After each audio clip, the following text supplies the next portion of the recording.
Indonesia tuh sebenarnya kayak apa sih? Apa sih barang yang ada di ideologi kita di Pancasila tuh apa? Nah, kalau dari aku sendiri, untuk nanti kita di masa mendatang, apa yang kita perlukan? Yang pertama tuh mental untuk menjadi negara maju itu sendiri sih.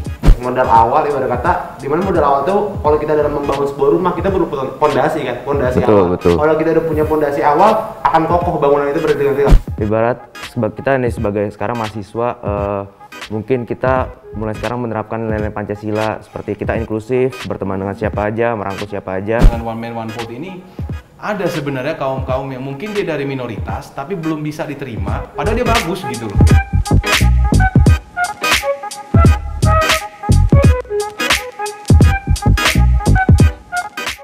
Salam Indonesia. Menyongsong 100 tahun kemerdekaan Indonesia, wacana pemimpin di masa depan ramai dibicarakan. Generasi milenial dan generasi Y digadang-gadangkan akan menjadi pemimpin berikutnya tepat 100 tahun Indonesia merdeka. Di Nongkrong Bareng saat ini kita sudah bersama 4 orang calon pemimpin di masa depan. Selamat datang di Nongkrong Bareng. Perkenalkan saya Rizaldi dan rekan saya. Saya Vivi. Saya Chandra. Saya Tommy. Saya Ari. Dan saya Nata. Wow. Udah langsung memperkenalkan diri ya, semangat. Sangat Masih tegang ya. Oke. Milenial jangan dipancing-pancing begitu. Masuk dia. Oke. Mereka udah percaya diri lah. Calon-calon pimpinan masa depan itu yang Kalau misalkan teman-teman milenial sendiri, ketika membicarakan kepemimpinan yang akan datang, berarti kan kita harus mempersiapkan diri, betul ya? Nah, menurut teman-teman apa sih yang harus dipersiapkan? Nah, kalau dari aku sendiri, untuk nanti kita di masa mendatang, apa yang kita perlukan? Yang pertama tuh mental untuk menjadi negara maju itu sendiri sih. Mental gimana tuh? Nah, mental itu yang bisa bersaing. Ada yang tahu kayak crab mentality nggak sih? Apa tuh? Apa tuh? Nah, crab mentality itu kayak perumpamaan gitu. Kayak misalnya ada penjual kepiting gitu yang kalau naruh kepitingnya itu kayak di sebuah drum gitu. Yang dimana nanti kok kayak kepitingnya tuh diem aja. Kayak mereka tuh sebenarnya pengen nggak bisa keluar. Kenapa nggak bisa keluar? Karena saat mereka perangkap naik, temannya ada yang merangkap naik, ada kepiting satunya lagi yang selalu narik kakinya ke bawah. Jadi istilahnya teman kita yang udah mau sukses tapi kita tarik lagi ke bawah gitu ya? Nah iya, kompetisi yang gak sehat itu lah. Ya kalau menurut saya sendiri sih gini ya, dari tadi Bro Nata sudah bilang bahwasanya crab mentality itu, saya sih ingin coba menyederhanakan itu dalam framework keindonesiaan. Bahwasanya mental yang harus dipersiapkan generasi milenial untuk menjadi pemimpin di tahun 2045 sendiri itu adalah mental bagaimana pertama dia harus mengenal dulu Indonesia itu apa. Jadi jangan sampai dia memimpin tanpa karakter. Bener. Kalau nggak pakai karakter ya itu crab mentality terjadi. Terus yang katanya isu-isu yang lain seperti apa orang bilang neokolonialisme itu diperlanggeng gitu. Jadi dia harus tahu dulu tuh Indonesia tuh sebenarnya kayak apa sih? Apa sih barang yang ada di ideologi kita di Pancasila tuh apa?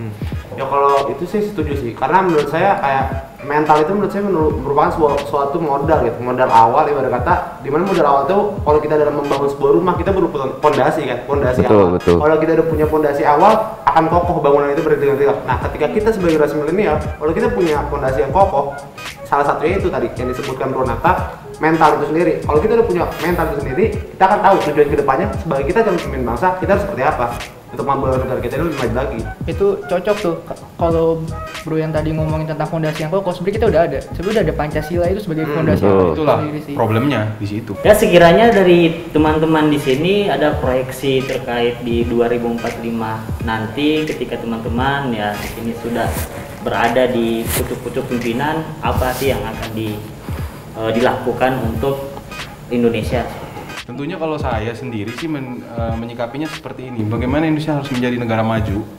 Kita ini udah dianggap, ya kalau cerita-cerita zaman dulu ya, apalagi pas dulu saya masih kuliah, dosen saya tuh selalu ngomong Indonesia itu seperti singa yang sedang tertidur gitu loh. Benar. Nah kapan dia bangun nih? Nah pas dia bangun pasti dia akan berlari kencang dan menjadi salah satu negara maju.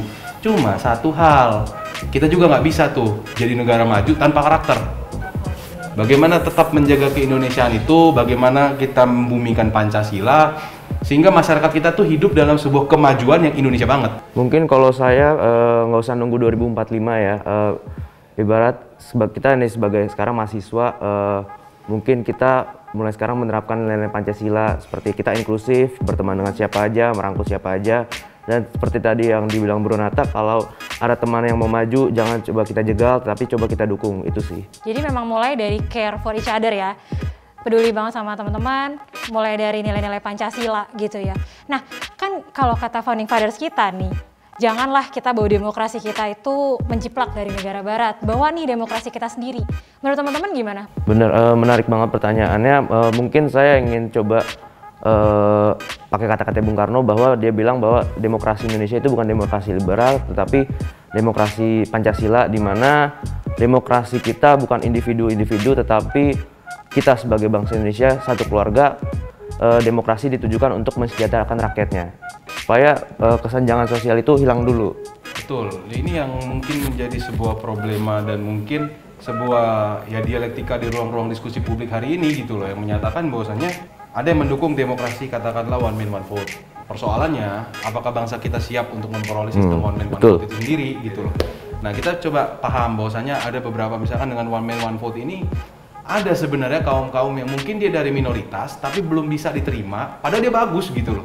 Betul. Jadi ya kapan minoritas memimpin bos gitu. Jadi ini jadi persoalan gitu loh. Dan ini ya harapannya dengan nongkrong bareng kali ini kita bisa mulai nih membumikan awareness kayak gini nih. Apa mungkin kita harus kembali ke demokrasi yang bersifat musyawarah mufakat atau meningkatkan cara berpikir publik sehingga bagaimana dia memilih pemimpin secara objektif. Nah, itu apalagi sekarang isunya banyak banget, black campaign, money politik, itulah nggak sehat ya. Iya, aku pun nggak tahu tuh namanya bahasa Inggris. Yang kaya yang menang lah gitu. Iya, betul. Nah, itu tuh. Jadi sih emang para founding fathers kita itu membagi bahwasanya sistem Indonesia itu bukan parlementer dan bukan presidensial, tapi mereka menganut sistem Indonesia itu menganut sistem sendiri yang namanya sistem Pancasila. Mungkin benar teman-teman di sini sudah memberikan banyak pendapat-pendapat dan juga bagaimana proyeksi-proyeksi Indonesia di 100 tahun kemerdekaan Indonesia di 2045. Berarti generasi muda Indonesia itu udah harus berani ya menggali nilai-nilai bangsanya ya. Kalau teman-teman dari mana nih menggali nilai-nilai bangsanya? Ya kalau saya sih berkaca kepada situasi negara hari ini gitu loh. Kita ini udah banyak ancaman, tapi kita cuma coba menyelesaikannya dari sisi yang sangat-sangat bukan mendasar gitu, sangat-sangat di permukaan gitu loh. Ini tidak menyelesaikan masalah secara full, secara holistik. Jadi bagaimana kita bisa menyelesaikan nih persoalan-persoalan bangsa? Ternyata misalkan kesenjangan sosial masih terjadi. Betul. Ya kita jujur aja lah hari ini dengan sistem demokrasi kayak gini orang Papua susah jadi presiden. Gitu. Nah, ini gimana? Yang mayoritas aja yang akhirnya jadi presiden. Nah, ini yang harus coba kita bangun nih awareness kayak gini supaya apa? Ini kan nantinya merembet ke beberapa masalah baru.